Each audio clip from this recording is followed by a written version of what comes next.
안녕하세요. 얼마 전 결혼하고 신혼여행에 다녀온 지 일주일 조금 지난 30대 초반 여자입니다. 깨달을 거면 좀 빨리 깨달았어야 했는데 이걸 이제야 깨닫게 되었네요.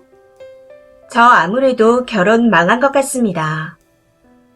남편과는 사내 연애 후 결혼을 하게 된 케이스인데 남편이 잘생기고 쿨한 타입이라 인기가 많았습니다. 제 주위에도 남편을 좋아하는 동료들이 많이 있었죠. 그 중에서 제가 제일 적극적으로 대시해서 사귀게 되었고 1년 정도 연애를 하다 결혼 이야기가 오가게 되었습니다. 그때 남편이 요구한 조건들이 있었는데 당시에는 남편을 너무 좋아하는 마음에 뭐든 다 감당할 수 있을 것만 같아 수용한다 했습니다. 남편이 요구한 조건들을 나열해보자면 첫 번째로 아이를 낳으면 시부모님과 합가해서 함께 사는 겁니다. 시부모님은 애를 봐주시고 저희는 생활비를 감당하면서 부모님 용돈도 각 50만원씩 총 100만원을 드리자는 그런 내용이었습니다. 거기다 시부모님이 사시던 집이 시골집이라 1억이 조금 안 되는 금액으로 파셨다고 들었던 것 같은데 그 돈은 시부모님의 노후 자금으로 쓰실 예정이니 넘보지 말라고 하더군요. 두 번째는 본인 가족이 시부모님과 남편 그리고 시동생 이렇게 넷인데 사이가 무척 좋아서 주 1, 2회는 가족끼리 모여 술자리를 갖고 있다 했습니다. 그러니 결혼한다고 해서 이걸 못하게 하지 않았으면 좋겠다고 하더군요. 그리고 세 번째는 몸이 크게 아프지 않은 이상 맞벌이는 계속했으면 좋겠다는 겁니다. 남편이 요구해온 조건은 딱 이렇게 세 가지인데 당시에는 모든 걸 다 할 수 있을 거라고 생각하고 수용했습니다. 그런데 그런 제 자신이 정말 멍청했다는 걸 느끼기까지 얼마 걸리지 않은 것 같네요. 결혼을 진행 후 행복하게 신혼여행까지 다녀오고 나서 시부모님께 인사를 드리러 갔는데 거기서 갑자기 현실이 눈앞으로 확 다가오더라고요.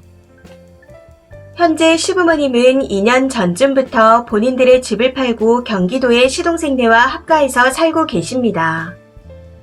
시동생은 먼저 결혼해서 이미 아이가 있는 상태인데 동서와 맞벌이를 하고 있어 시부모님께서 아이를 봐주고 계신다 하더군요.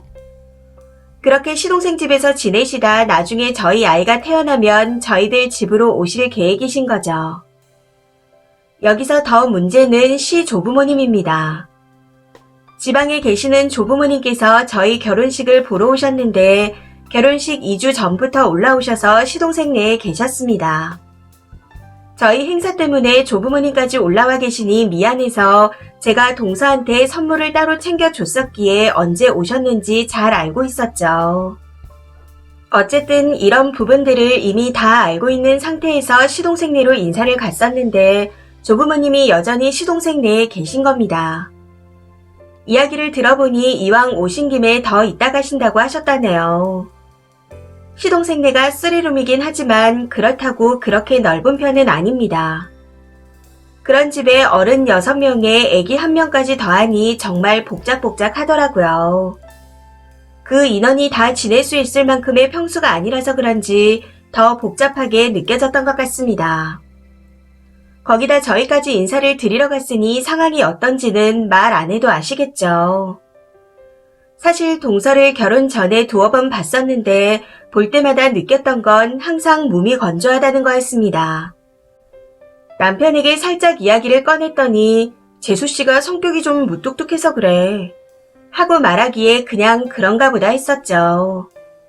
그런데 그날 가서 보니 그게 아니었던 것 같습니다. 새삼 동서가 너무 힘들어 보이더라고요. 아무튼 그렇게 좋지 않은 마음으로 인사를 드리고 집으로 돌아왔는데 복작복작해서 정신없는 그 집에 남편이 또 가자고 합니다. 신혼여행 다녀오고 일주일 정도 된 지금까지 2번을 갔었는데 이번 주말에도 또 가자입니다. 조부모님도 아직 안 가시고 계시는 그 집이에요.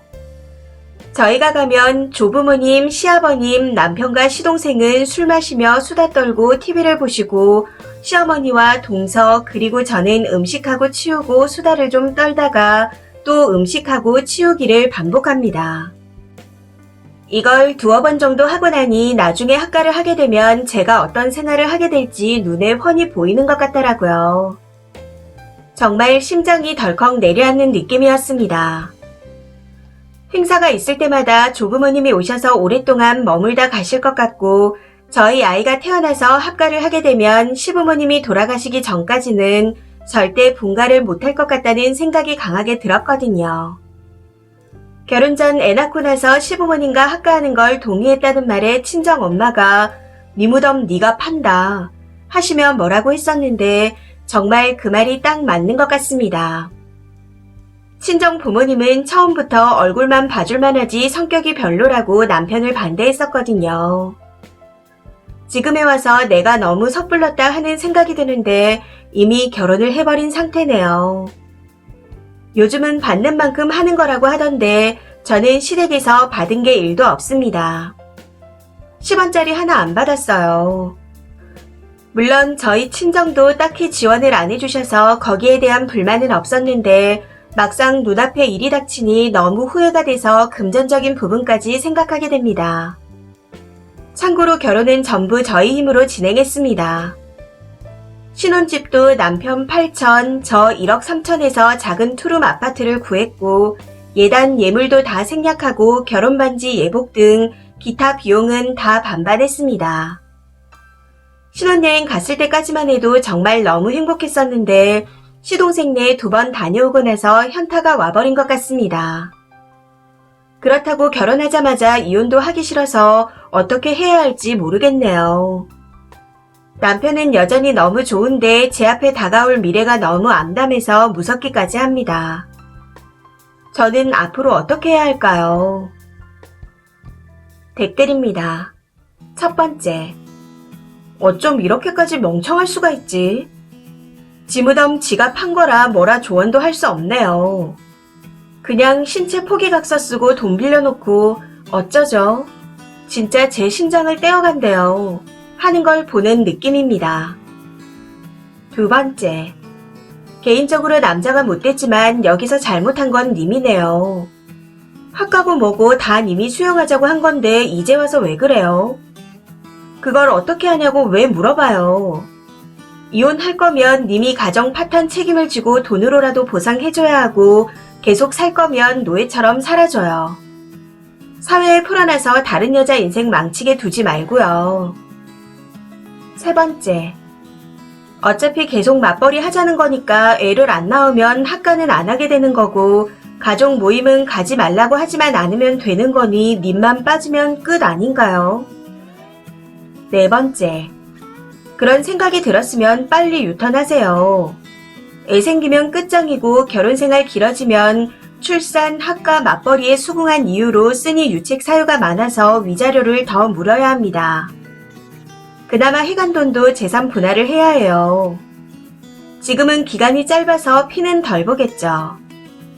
남편은 다 미리 고지했는데 쓰니가 멍청해서 앞뒤 안 재고 한 결혼이니 나중에 싫다 안 한다 하면서 남편 스트레스 주지 마시고 그냥 합의 이혼할 수 있게 하세요. 그도 아니면 유책 배우자로서 위자료 주고 이혼을 하는 게 두 사람의 정신 건강에 좋을 듯 합니다.